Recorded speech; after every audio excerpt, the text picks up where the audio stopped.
নষ্ট হইও না বাপ। ইসলামের জন্য লড়বে কে বাপ?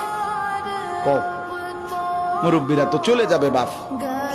18 বছরের ছেলে, 20 বছরের ছেলে, 22 বছরের তাগড়া জওয়ান, তুমি নষ্ট হয়ে গেলে, তুমি চরিত্রহীন হয়ে গেলে, তুমি যদি সারাক্ষণ নারী ছাড়া, ছবি ছাড়া, মদ জুয়া অশ্লীলতা, তুমি যদি মোবাইলের আসক্তি ছাড়া চলতে না পারো, আগামী দিনে ইসলামের জন্য তুমি করবা কেমনে, লড়বে কেমন?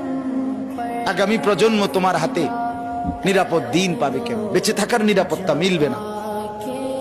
বেঁচে থাকা 53 বছর বাংলাদেশের বয়স, 53 বছরের সমাজে বেনামাজির সংখ্যা যদি এত বেশি হয়, 53 বছরের ভিতরে মোবাইলে আসক্ত যুবকের সংখ্যা যদি এত বেশি হয়, 53 বছরের ভিতরে বেপর্দা নারীর পরিমাণ যদি এত বেশি হয়, এত মসজিদ মাদ্রাসা চারদিকে থাকার পরেও যদি এই মসজিদ মাদ্রাসা ষড়যন্ত্রের কারণে কমে যায়,